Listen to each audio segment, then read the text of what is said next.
is Rosemary. Have you met with somebody across the streets and just by the look of their face, you made an assumption about who they are? And this is why sometimes you're walking around the streets and all of a sudden you want to get your bag so closely because somebody just tells you this one looks like a thief. Another time you meet somebody, you're told their story, you're like, what do you mean? That person looks so nice. They look like even be a preacher or some sort of a pastor. That's how easily we make assumptions about people by just looking at their face value. And what do you mean by saying this is that whether you tell people who you are or not, they somehow, by whatever means, are going to make a conclusion about who you are. So if you want to be known for something, then it makes it your business to present it out there. Because by whichever way you look, you already have a brand. And that brings about the concept that you're talking about each day out these days, about personal branding. Why? Most especially because at this point, I don't need to meet you for me to make an assumption about you.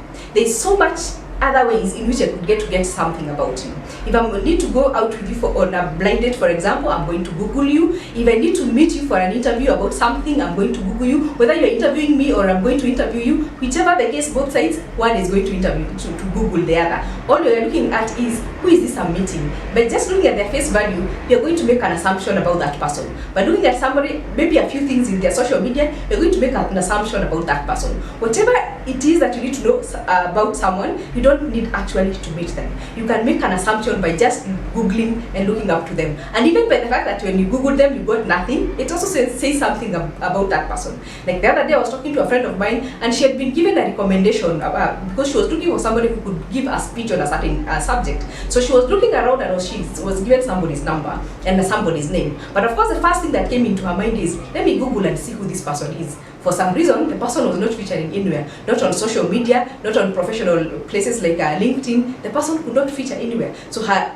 thinking was, this person either does not exist or is not even a professional at all. So it says whatever you do or not do, says something about you. Whether you say it or you don't say it, it says something about you. You are presenting something. You are a brand in one way or the other.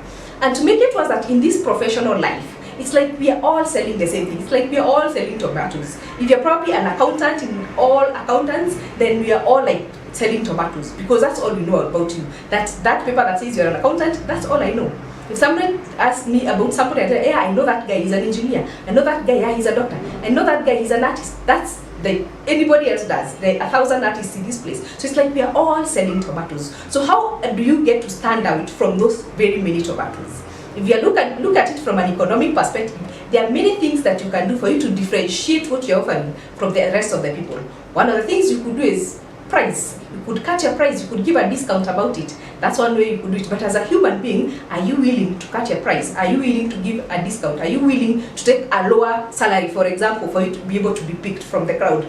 Fortunately or unfortunately, no, because then you're not a commodity in that sense. So there must be better ways in which you could do for you to stand out from the many people who are going to sell tomatoes. The next thing as an economist you do is probably to try and add value to what you're offering. And that's what we are always trying to do. You're trying to become a better artist, you're trying to become a more qualified professional in whatever state you're in, you're trying to add value. But until you speak out that value, then nobody knows about it. And that is what personal branding is all about. It is you putting a stamp on the value that you're offering. Because when you look at it deep down, like we'll see in the series of the things we'll be talking about, there's always something unique. Despite the fact that you are all selling tomatoes because you all have the same professional title, there's something unique about you that you offer. And until you pick that unique item and present it, then you're not going to stand out. So you need to be able to pick that item that makes you stand out and be able to present it and show it to the world so that the people who are looking for that item can be able to pick you out and save you from being called a tomato like everybody else. So join me in the next series of videos as we get to look at the concept of